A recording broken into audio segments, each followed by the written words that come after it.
Good morning, children. Welcome to the science class. Now we are going to continue with the explanation. Last time we were reading about water.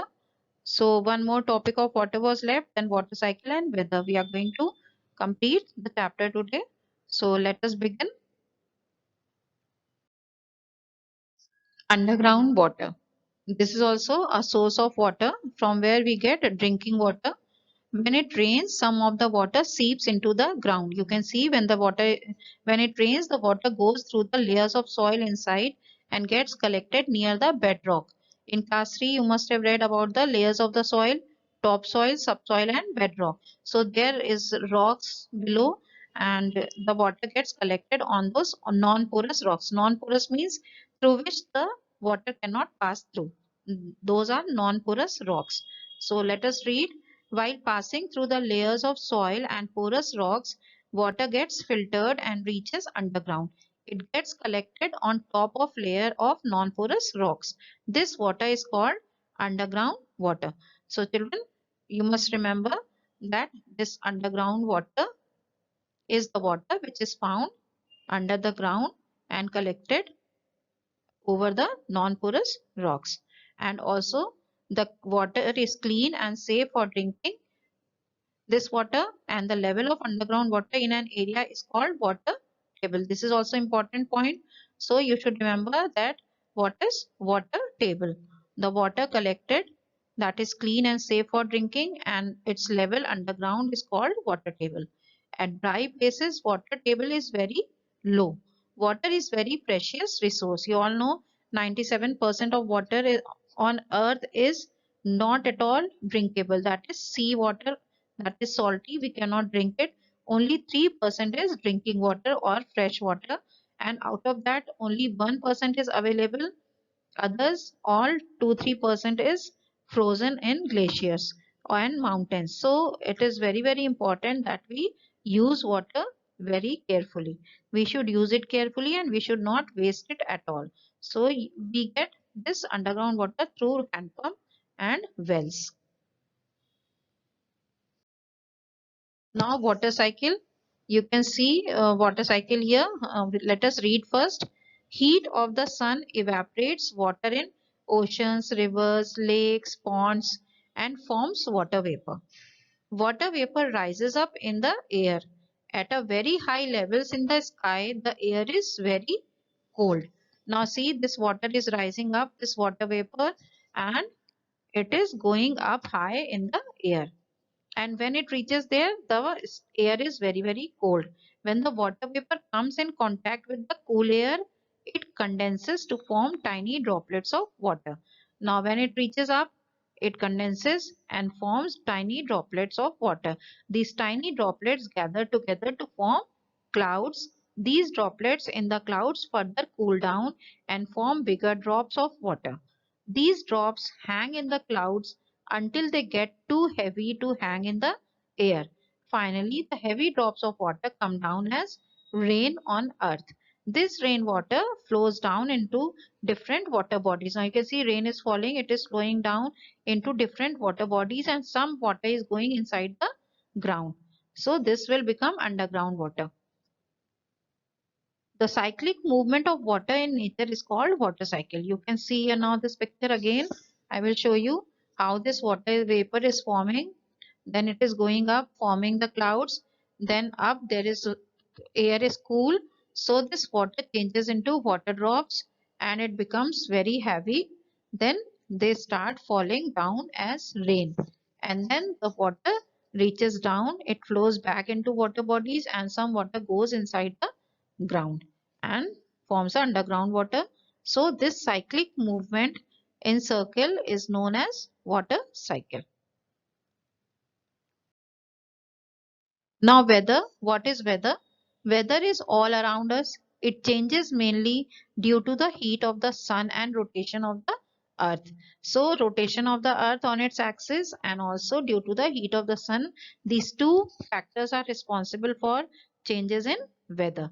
So what is weather? Weather is the state of the atmosphere with respect to its temperature, moisture, rainfall, wind speed, pressure at a particular place and time. So weather of a place can be hot or cold, dry or wet, and windy, etc. So you can see cold weather. When you feel cold, you have to wear sweater, jackets, and snow is falling. Then windy weather, you can see how this umbrella is upturned and how the wind is blowing and the trees are moving in the air. Then this is hot weather. You need fan, AC, and this cat is feeling so hot.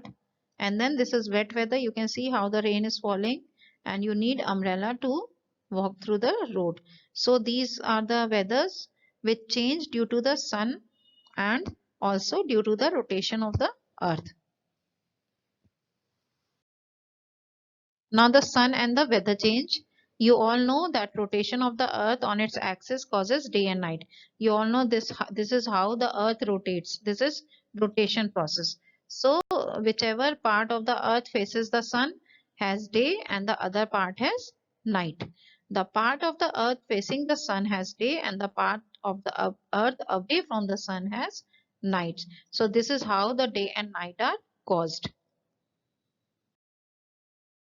Now also the revolution of Earth on its orbit causes seasons. Now you can see how the Earth is rotating on its orbit around the Sun, and due to the tilted axis the seasons change. Like you can see, this is northern hemisphere and this is southern hemisphere. Now the Earth is tilted this way, so this northern hemisphere is closer to the Sun, so it will have summers, and this northern hemisphere which is away from the Sun will have winters. So in the same way, this keep on moving and the seasons change.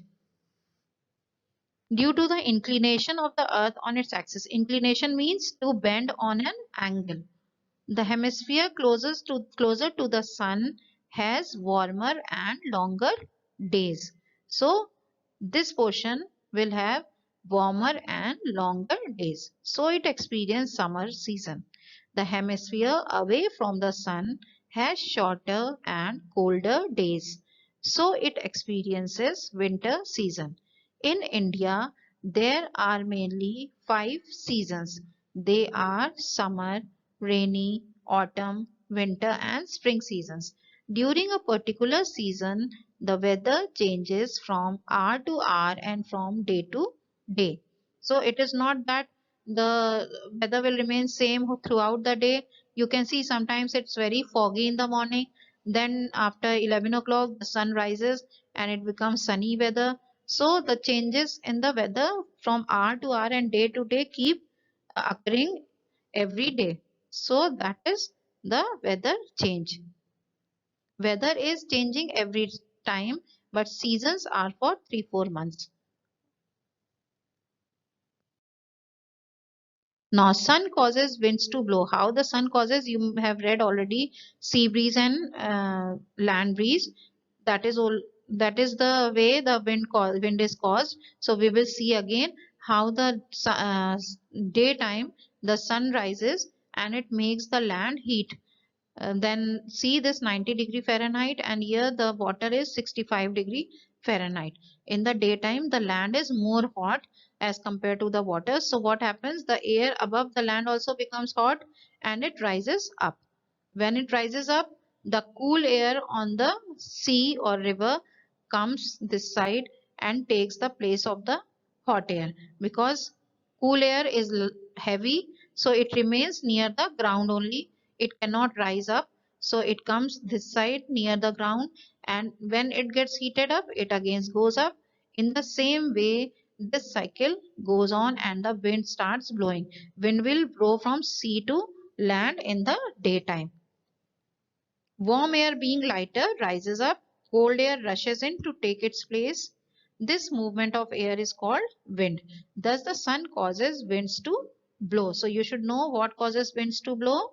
That's movement of air due to the sun causes winds to blow. Then sun changes forms of water. That also we will see just now. You know, when the sun shines, water from the water bodies evaporate. You have seen this in water cycle and forms water vapor. On cooling, this water vapor forms clouds. These clouds, when become heavy, come down as rain on earth. Now you can see this cloud is formed due to the see, water vapor is going and forming the cloud, and then what happens, this water becomes heavy, droplets keep collecting in the cloud, and when they become heavy they come down as rain. Okay, so these clouds become heavy and come down as rain on earth. Snowfall also occurs when the temperature of a place is extremely low. These water droplets, they freeze and they turn into snow, and then it starts falling down. Thus, the weather depends on the sun and its heat.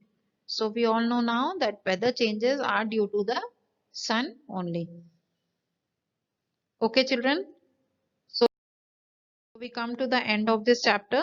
Please read it, try to understand, and also at least read 2-3 times and pay attention to difficult spellings also.